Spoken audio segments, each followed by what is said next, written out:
My name is Rachel Brooks. I am 20 years old. I work full-time as a marketing coordinator at a tech company in Austin, Texas, and for the past 2 years I have been, in the hours before and after that job, building a business. A catering business with a specific concept.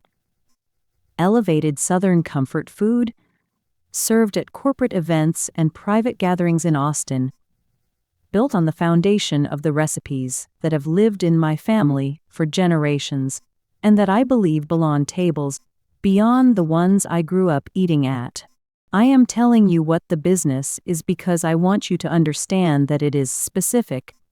It is not a vague idea or a general aspiration.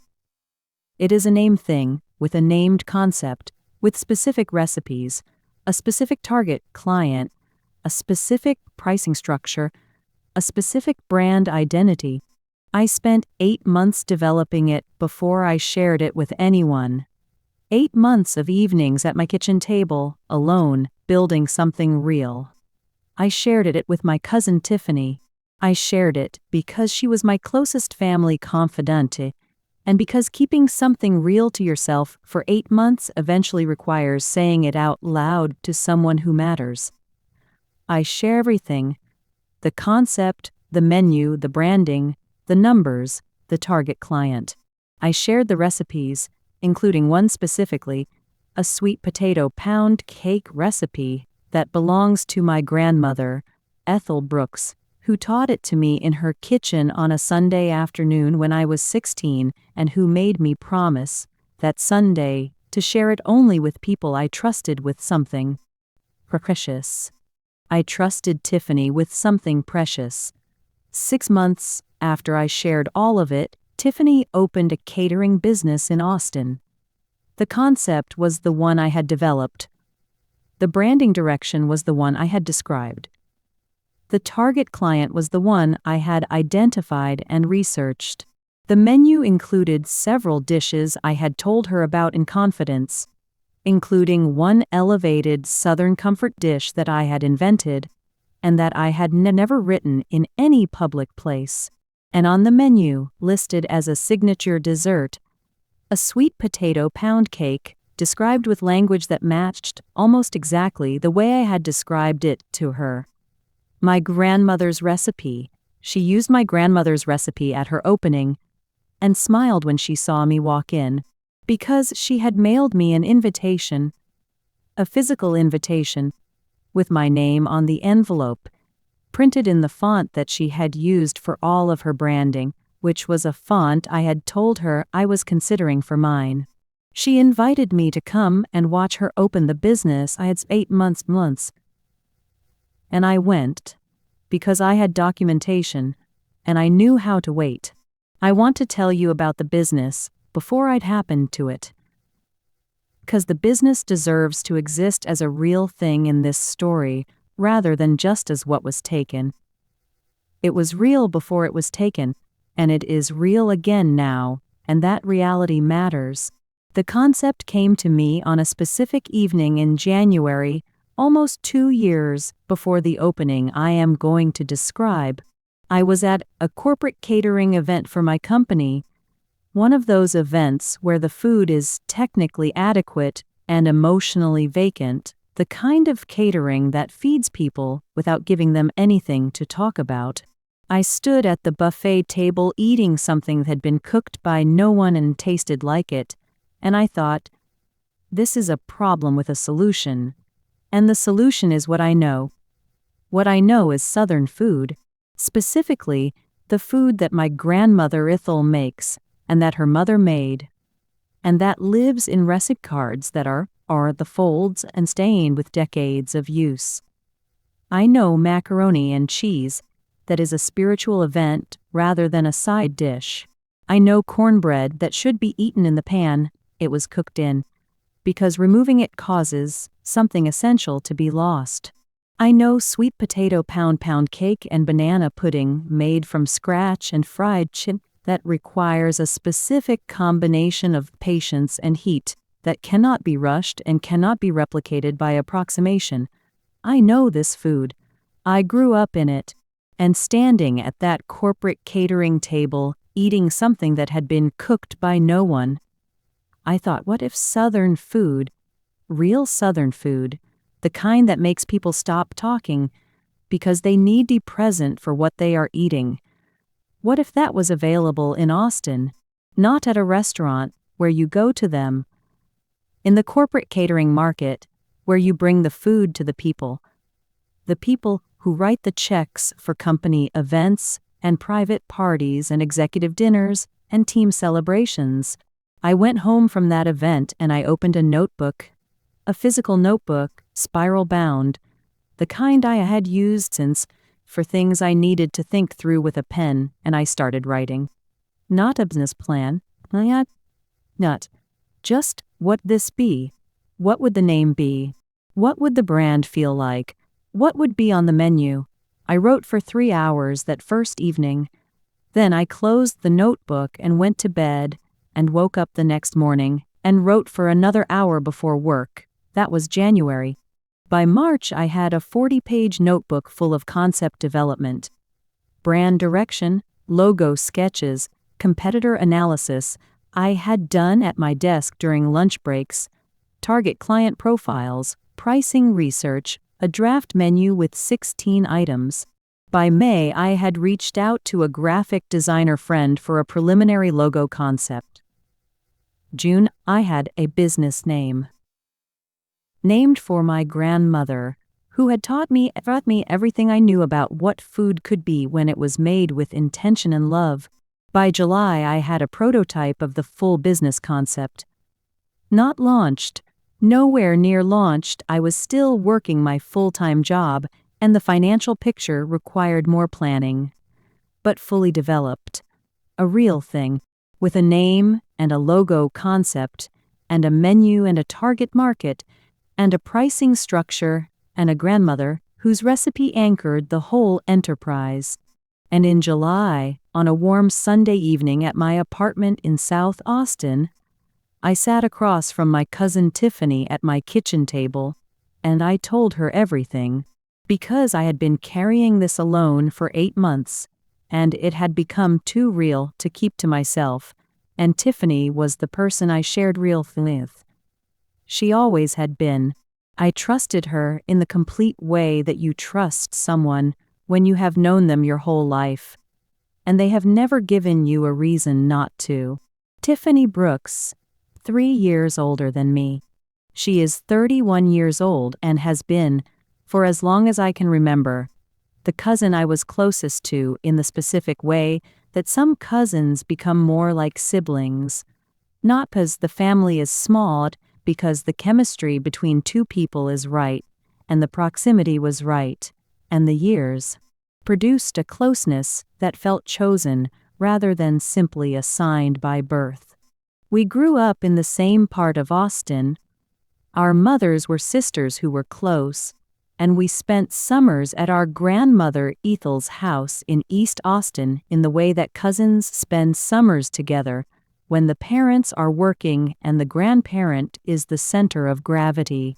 Ethel's house was a 2-story craftsman on Lyons Avenue, smelled like something cooking from the time you woke up to the time you went to sleep, and it was, for both Tiffany and me, the most important house of our childhoods. Ethel taught us both to cook, not in the formal sense of recipes and measurements, in the intuitive sense of understanding what a dish needed, of learning to trust your senses rather than a timer, of understanding that cooking is a conversation between the cook and the ingredients and the heat and the time, and that getting it right requires paying attention to all 4 simultaneously. She taught us this by standing beside us and letting us fail and making us start again, and by the time I was 12 I could make her sweet potato pound cake from memory. Tiffany was a good student of Ethel's kitchen, but she was also, I should tell you, a person who was interested in the product of cooking more than the process. She liked the moment when the dish was done, and the table was set and the people were eating, and the compliments. She was less interested in the 2 hours before that moment. This is not a criticism. Different people engage differently with the same activity. But I note it because it matters later. As adults, Tiffany and I maintained the closeness we had as children. We lived in the same city, which helped. We met for dinner once or twice a month. We texted almost daily.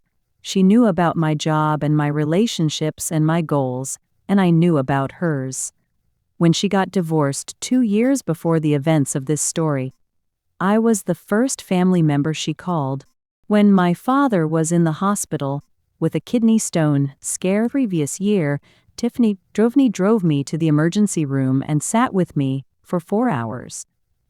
This is the cousin I trusted with my business concept. I want you to hold the fullness of that trust, not just the general family relationship, but the specific, daily, years-long closeness of two adults who had chosen each other as confidentes. I shared things with Tiffany that I did not share with my parents. The business was one of them, and I shared it in July of that year, because it had been real for 8 months and I needed to say it to someone real.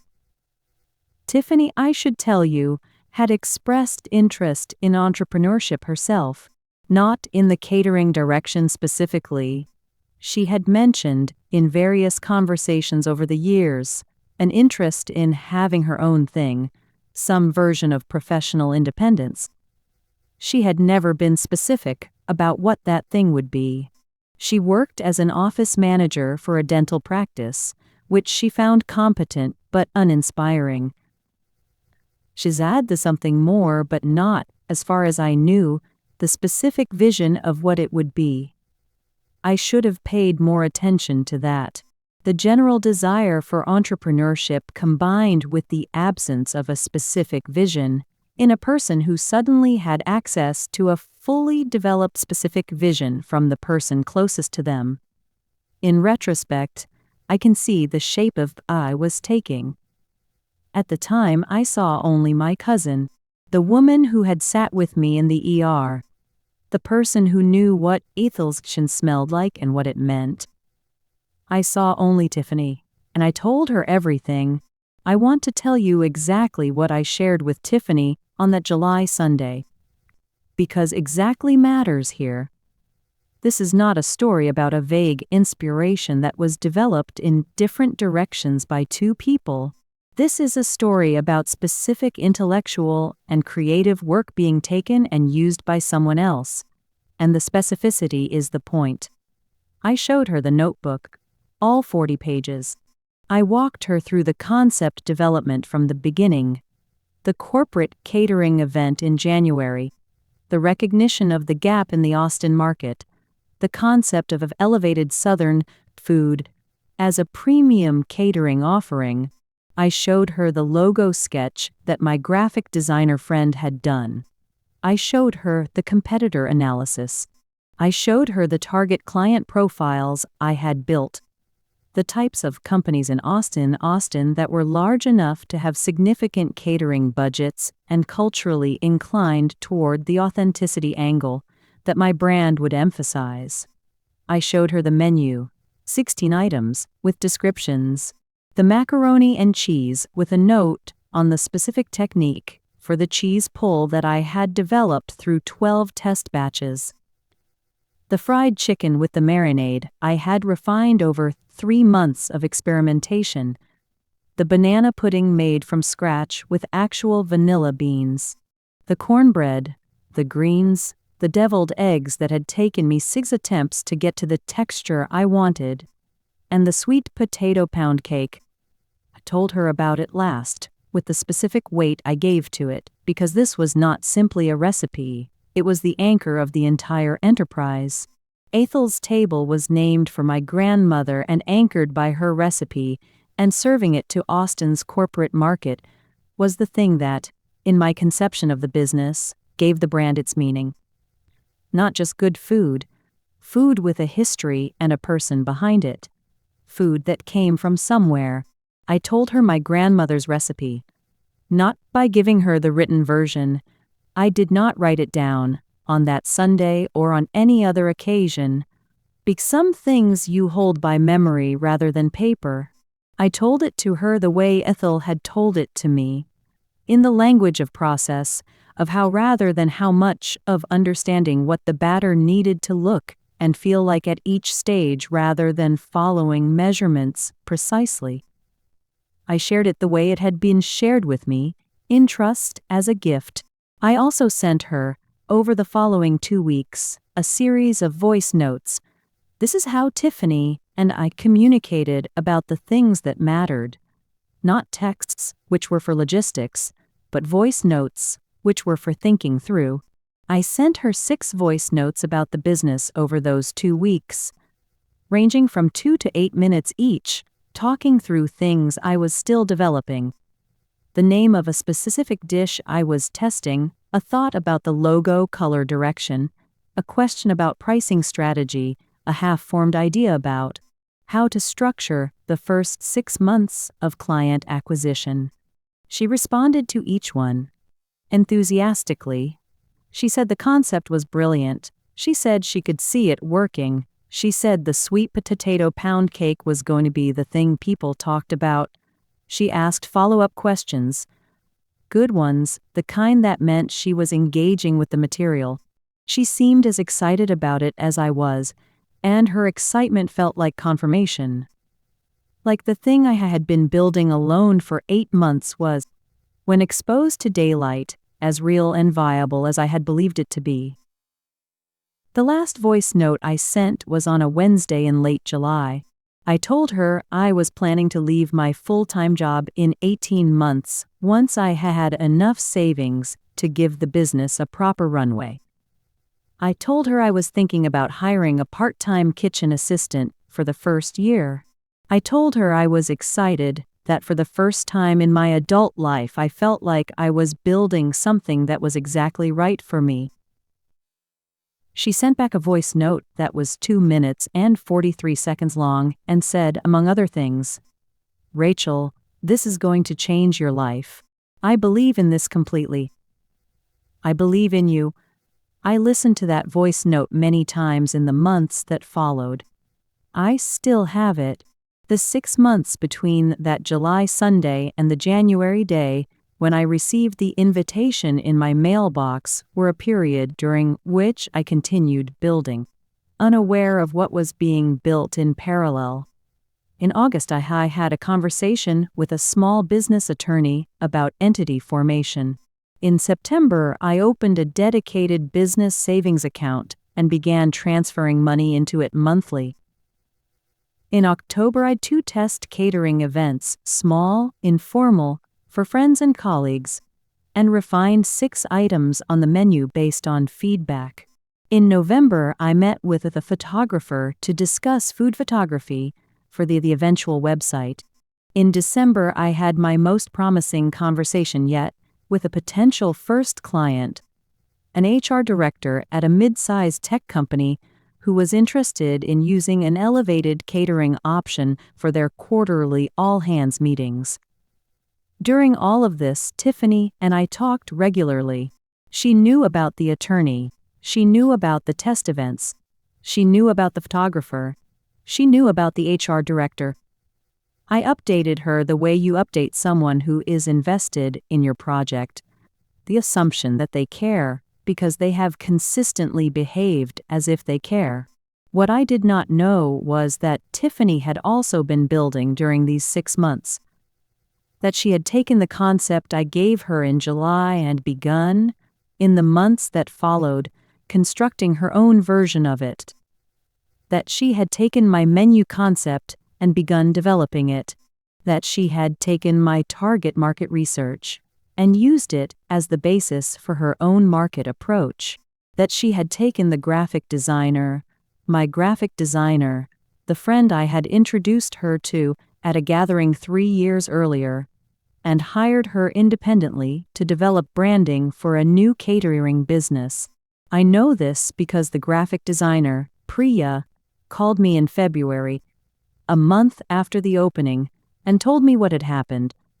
She had not known, at the time Tiffany hired her, that the concept Tiffany was describing was one she had heard me describe. She had not known the full picture. When she saw the invitation to Tiffany's opening, and then saw my reaction to it, she put the pieces together and called me. She cried on the phone. She said she felt responsible. I told her she was not responsible. She was the last piece of the picture, arrive. And when it arrived, picture was complete. I also did not know, during those 6 months, that Tiffany had a commercial kitchen rental space in East Austin, that she had applied for a business license in October, that she had begun doing test events in November, events she did not tell me about, that she had ordered equipment in December, that she had built a website, that she had built a social media presence. I did not know any of this because Tiffany had maintained, throughout those 6 months of simultaneous development, the exact same warmth and engagement with my updates that she had shown in July. She asked follow-up questions about my progress while building her own parallel version. She said encouraging things about my timeline while being 3 months ahead of it. She expressed excitement about my eventual launch while preparing her own. In January, 6 months after that Sunday in my kitchen, in the month when she opened, in the week she opened, I received a cream-colored envelope in my mailbox at my apartment in South Austin. My name was on it in the font I had described to her, the font I had told her I was considering for Ethel's table. Inside was an invitation to the grand opening of a catering business called Southern Roots. The tagline on the invitation, "Elevated Southern Comfort, delivered to your table." I read it twice. Then I called Grandma Ethel. I called my grandmother because she was the first person I needed to talk to. Not my mother, not a friend, not an attorney, Ethel. Because her recipe was on that menu and because she needed to know before I did anything else. Ethel Brooks is 78 years old. She is sharp and specific and does not miss things, which is why I called her before I called anyone else. I told her what I had received. I described the business on the invitation. I told her about the sweet potato pound cake, listed as a signature dessert with a description that matched the way I had described it to Tiffany. She was quiet for a moment. Then she said, "Tell me who you shared it with." I said, "Tiffany." Another moment of quiet. Then she said, "When?" I said. She was quiet for a long time. Then she said, "Rachel, I want you to listen to me carefully. What your cousin's done is wrong. I want you to know I believe that completely and without qualification. And I want you to know that that recipe is yours. I gave it to you in that kitchen, and it is yours, and what she has done with it is not something I gave her permission to do. Are you clear on that?" I said, "Yes, Grandma." She said, "Now, what are you going to do?" What I was going to do was attend the opening. I had already decided this before I called Ethel, and she confirmed it was the right call. I was going to go, with my notebook and my phone and 6 voice notes still in my message history with Tiffany, and I was going to look at the business she had built from the materials I had given her. I was going to document, and then I was going to go home and build mine. I called Tiffany and told her I would be at the opening. And I want to give you this exactly because the exact words matter. She said, "Rachel, I'm so glad. I was hoping you'd come. I've been so nervous about this and I would love your support." She said, "I would love your support." I said, "I'll be there." I spent the week before the opening doing several things. I took photographs of every page of my notebook, time-stamped. I compiled the 6 voice notes into a single folder on my phone, time-stamped. I located the email thread with my graphic designer friend Priya from the previous May, in which I had shared the preliminary logo concepts she had developed for Elle's table. Emails that were time-stamped and contained the branding direction Tiffany had subsequently used as the basis for her. Branding. I located the Google Drive folder I had shared with no one, which contained every version of my business plan documents going back to January, each version time-stamped by Google system. I put all of it in a folder, digital and physical. I organized it chronologically. I was not yet sure what I would need it for. But I had spent 8 months building something real, and what had been built real was documentable. And I document it. And on a Friday evening in January, I put on a nice outfit and I drove to a commercial space in East Austin, 2 miles from Ethel's house on Lyons Avenue, and I walked into the grand opening of Southern Roots Catering, and my cousin Tiffany, who was standing near the entrance in a professional blazer with a glass of champagne, looked up when I came through the door. And she smiled the smile of someone who had been waiting for a particular person to arrive and was glad they had come. And I smiled back, and I looked at the room she had built, and I began to understand the full scope of what she had done. The space was good. I want to give Tiffany that honestly, because it's accurate, and because this story is not well served by diminishing what she actually built. She had found a commercial kitchen rental with a beautiful front space for events, decorated with the specific warmth of someone who understood that the environment was part of the brand. String lights, family photographs on the walls, including, I noticed, a photograph of our grandmother's kitchen on Lyons Avenue. Ethel's kitchen, framed and hung in the business Tiffany had built from Ethel's recipe. The food was being served from a buffet set up along one wall. I took a plate. I worked through the items. The macaroni and cheese. The technique was similar to what I had described to her, not identical. Good, but not what mine would be. I had spent 12 tough test batches on that dish. She had spent less. The fried chicken, well executed. Not the marinade I had developed, but a competent version of the general concept. The cornbread. Texture. I had told her about the importance of the cast iron and the temperature. She had understood and applied it. And then I reached the dessert table. The sweet potato pound cake was on a raised stand at the center, presented with the specific prominence of a signature item. I took a slice. I ate it. It was my grandmother's recipe. Not an approximation. Not a similar cake. The specific combination of ingredients and technique and proportion that Ethel had developed over 50 years and that I had held in my memory since I was 16 years old. Tiffany had reconstructed it from what I had told her in July. She had gotten it right.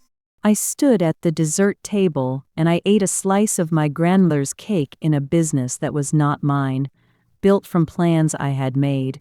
And I felt something that I want to describe accurately because accuracy matters.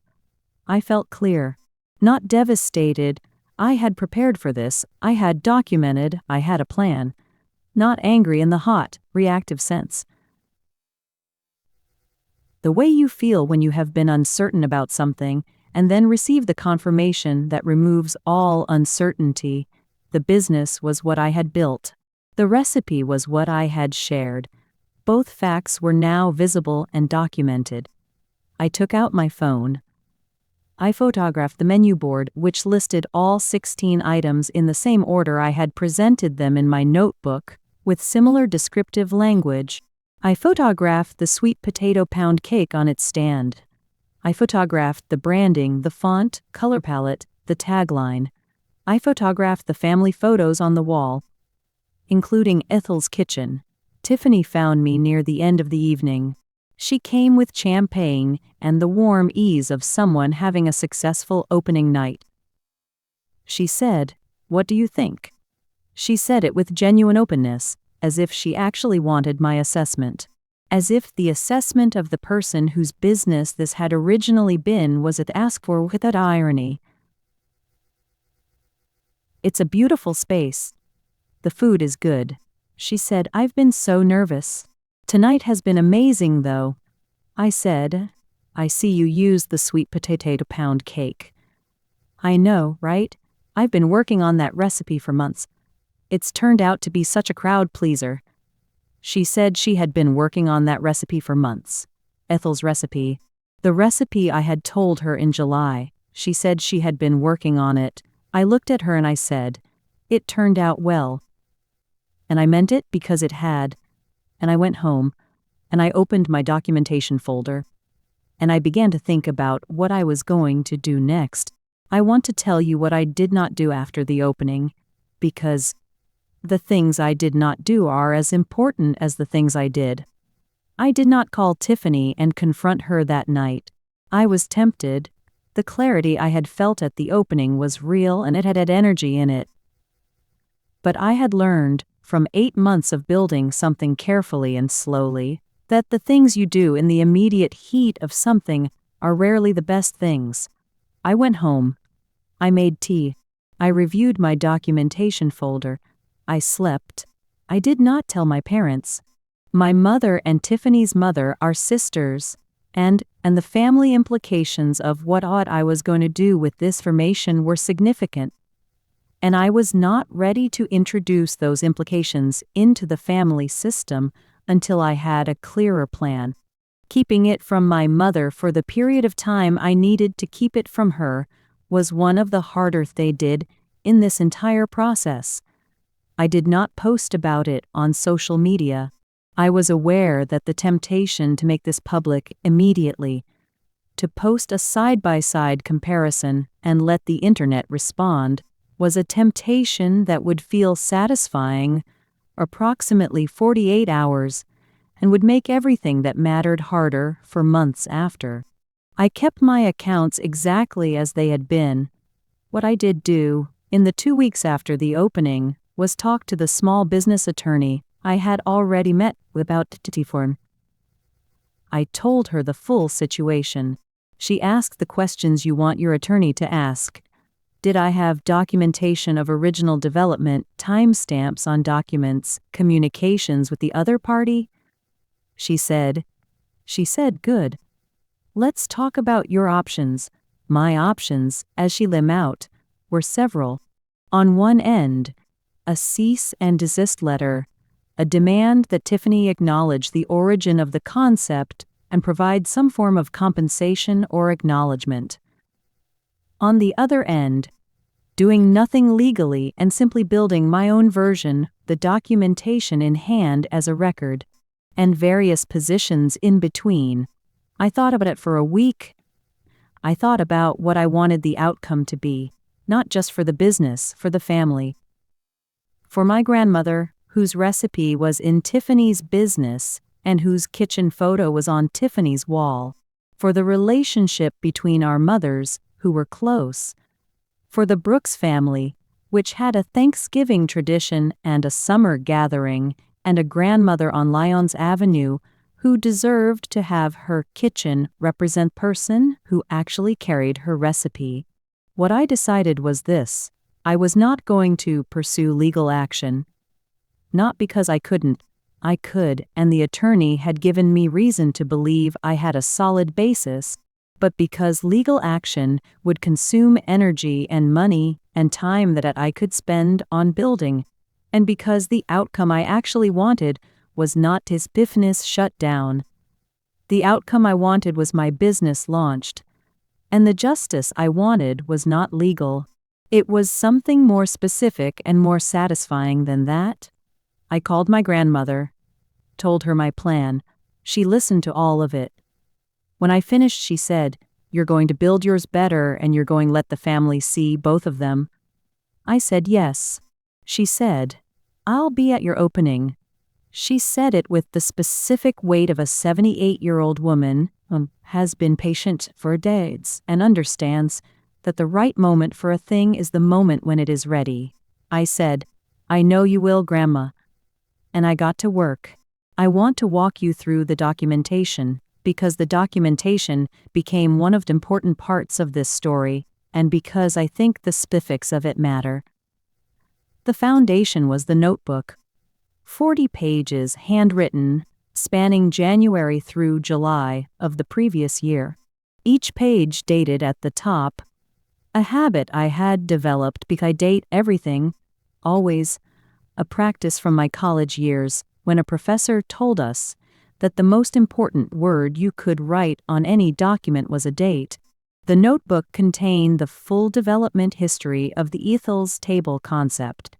The initial idea, the market research, the menu development, the brand direction, the financial projections, the 6 voice notes, each one time-stamped by my phone, sent from my number to Tiffany's number between July and July, ranging from 2 to 8 minutes in length. In aggregate, approximately 30 minutes of me describing the business concept to Tiffany in real time, including specific references to the menu items, the branding, the target client, and the grandmother's recipe. The voice notes existed in my message history with Tiffany and could be played back in their original form. The Google Drive folder, 17 document versions, each time stamped by Google's automatic versioning system, dating back to February of the previous year. The earliest version was a 1-page concept sketch. The most recent, from December, was a 12-page business plan that contained everything except the final financial projections. The email thread with Priya, my graphic designer, dating from May, containing the preliminary logo concept she had developed for Ethel's table. The logo concept was different from what Tiffany ultimately launched, but the brand direction, the color palette, the typography approach, the overall aesthetic, was consistent with what I had described to Priya and had subsequently described Tiffany. Music, clean and deliberate, each piece of evidence placed on the table in sequence, and then there was the menu comparison. I printed Tiffany's menu from her website and set it beside my notebook pages. The similarities were not coincidental. 11 of 16 items on her menu corresponded to items in my notebook, in several cases with similar descriptive language. The sweet potato pound cake was the most direct, described in language that matched my voice note almost exactly. I compiled all of this into a single binder, physical copies of everything organized chronologically, a digital backup in a cloud folder with a time-stamped access log. I shared nothing, not yet. I put the binder on my shelf. I went work on building my business. I want to tell you something about that binder. I did not create it as a weapon. I created it as a record because I believe in the importance of records and because I had 8 months of original development that deserved to be documented as such. I did not know, when I made it, exactly when or how it would be used. I knew it would be used when the moment was right. The moment, as it turned out, was Thanksgiving. I launched Ethel's Table in September, 8 months after Tiffany's opening. 8 of focused, deliberate, full-speed development, running parallel to my full-time job. I had started earlier in the previous year and had been building carefully. After the opening, I stopped being careful and started being fast. I want to tell you about those 8 months briefly, because they deserve to exist in this story as something more than just the period between the betrayal and the justice.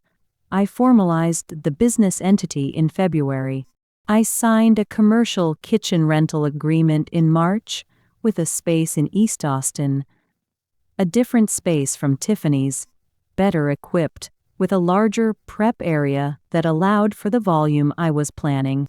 I hired Priya for the full branding package, the logo, the website, the printed materials, and we developed something that was distinct from what she had done for Tiffany.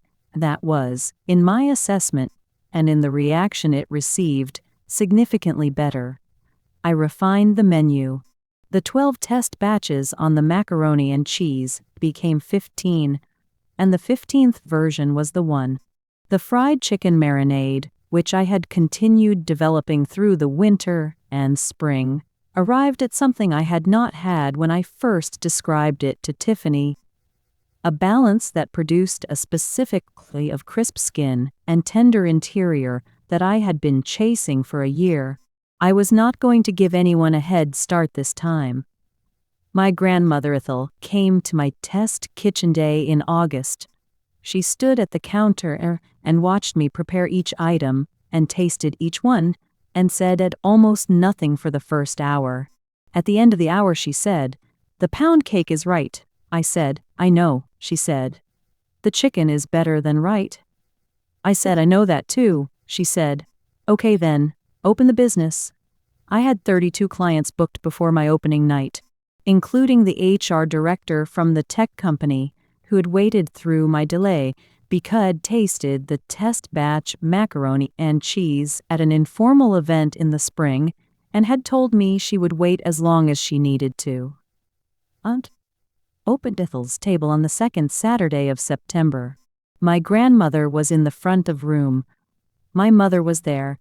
My aunt, Tiffany's mother, was there.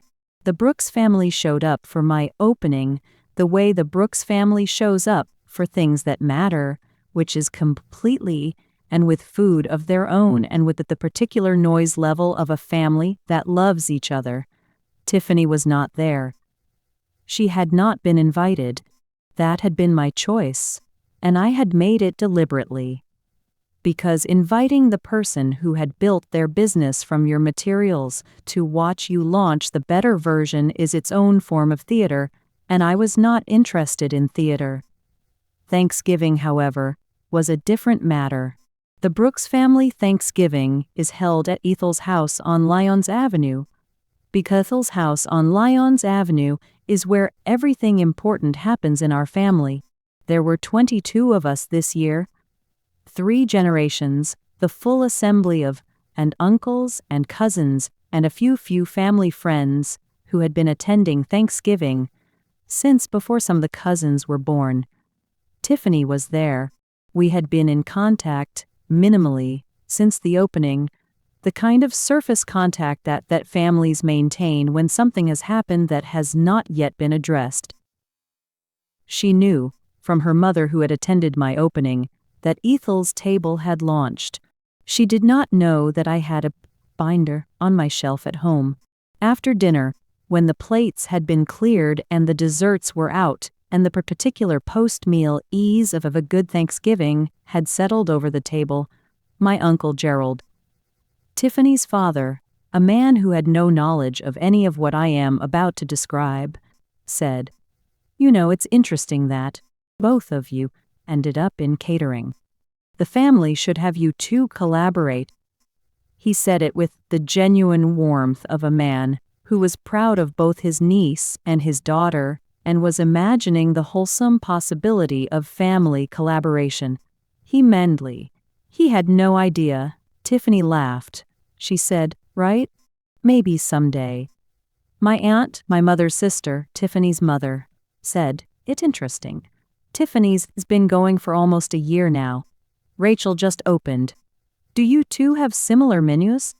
She asked it with the same genuine curiosity. She had been to both openings. She was not, in this moment, making an accusation.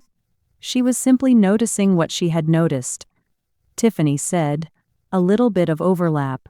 Southern food is a big category." And then my grandmother Ethel, from the head of the table where she had been sitting quietly for this entire conversation, said, "I'd like to ask you something." The table went quiet. When Ethel speaks at the Thanksgiving table in that particular register, the table, quiet, she said, "Where did you get the sweet potato pound cake recipe?" The room was very still. She said, "I developed it over time. Different sources." Ethel looked at her for a long moment. She said, "Rachel, would you play that voice note?" And I took out my phone, and I played it. I played the voice note from July, the 4th one, 3 minutes and 22 seconds long, in which I described the sweet potato pound cake to Tiffany. My voice from 8 months before Tiffany's opening, describing the recipe in the specific language of someone who had learned it from memory in their grandmother's kitchen. The ingredients, the technique, the specific temperature and timing, the way the top should look when it was ready. I played it at the Thanksgiving table, in Ethel's dining room, in front of 22 members of the Brooks family. The voice note ended. The room was completely quiet. Tiffany looked at the table in front of her. She did not look at me. She did not look at Ethel. She looked at the tablecloth, the way people look at things when they have run out of alternative places. My Uncle Gerald, to his enormous credit, said nothing. He looked at his plate. My aunt, Tiffany's mother, said quietly, "Tiffany." Tiffany said, "I know." She said those two words to the tablecloth, and the room received them in the silence that followed. Ethel said, from the head of the table, "I would like that photograph taken off your wall." She was referring to the photo of her kitchen that Tiffany had framed. "That tenant came out of it is not something you had my permission to use." Tiffany said, "That was the justice. Not a legal proceeding, not a public post, not a dramatic confrontation engineered for an audience."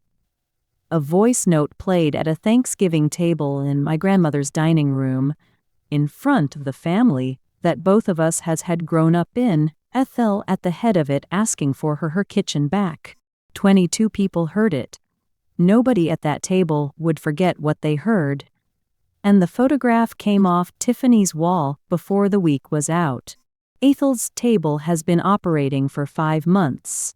I have 47 clients on the books. The HR director's company is now a quarterly account. I hired a part-time kitchen assistant in November. My gross revenue for the first quarter exceeded my projections by 30%. I am still working my full-time marketing job. I will leave it in 4 months, when the numbers support it. The plan I made at my kitchen table over months of evenings 2 years ago is executing on schedule. Tiffany's business is still operating. She has not thrived in the way I believe she had hoped. The Austin corporate catering market is competitive, and she entered it without the full preparation I had built. And that gap has shown in her client retention. She removed the photograph of Ethel's kitchen from her wall. She has not reached out to me directly since Thanksgiving. My grandmother called me on the Monday after Thanksgiving. She said, "How do you feel?" I said, "Good, Grandma." "I feel good." She said, "The food at your opening was better than what I had at hers." I said, She said, "Of course you know." She said it with the warmth of a woman who has been watching someone build something correctly, and has been waiting to say this out loud. My mother and her sister are navigating the family implications of all of this in the way of two sisters who love each other and both love their daughters and are trying to hold multiple things simultaneously. It is not clean. Families are not clean. They are working on it. What I carry from this, beyond the 47 clients and the growing revenue and the part-time assistant, is the specific knowledge of what my own work looks like when it is built correctly from the beginning. Tiffany had the concept, but she'd not have the 8 months. You cannot steal the months. You can take the notebook, but you cannot take what went into it. I am 28 years old. I am an entrepreneur. I have a business called Ethel's Table, named for my grandmother, who taught me that food made with intention and love is the most important food there is. I have 47 clients and a part-time kitchen assistant, and a gross revenue that is exceeding my projections, and a sweet potato pound cake that is, by unanimous agreement of everyone who has eaten it, the best thing on the menu. What I keep is the notebook. All 40 pages of it, every page dated, spanning January through July of the year, I built the dream that Tiffany thought she could take. I keep it but not as evidence. I have copies of everything I need. but as a record of what it looks like to build something honestly from an idea all the way to a business. I keep it because it is proof that the 8 months were real, and that the real thing is the thing that lasts. I keep the voice note Tiffany sent me in late July, the 2-minute 43-second one where she said, "Rachel, this is going to change your life. I believe in this completely. I believe in you." I keep it because she was right. And because she was right about it for the reasons I thought she was right about it. Not because the concept was transferable. Because I was the right person to execute it. She found that out eventually. She used my grandmother's recipe at her opening, and smiled when she saw me walk in. I smiled back. I was documenting 47 clients. More coming. That's the business. If you stayed until the end. From the bottom of it, this story is for every person who has ever shared a dream with someone they trusted and watched that person take it. It is for every aspiring entrepreneur who has been afraid to share their idea because of exactly what happened to me. It is for everyone who has had to choose between frontation and building, and chose building. I want to say 2 things directly. The first, document everything. From the first idea, put a date on it. Voicemails, shared documents, all of it. Not because you expect betrayal. Because your original work deserves a record. Because the date is the most important word on any document. The second, you cannot steal the months. Whatever someone takes from you, they cannot take the process that produced it. They can have the notebook, but they cannot have what went into the notebook. Build the better version. The better version is always available to the person who actually did the work. Drop your city in the comments. Tell me if someone has taken something from you. Tell me what you built instead. I read every single one. Subscribe. Hit the bell. Share this with someone who needs it. More stories coming. I'll see you next time.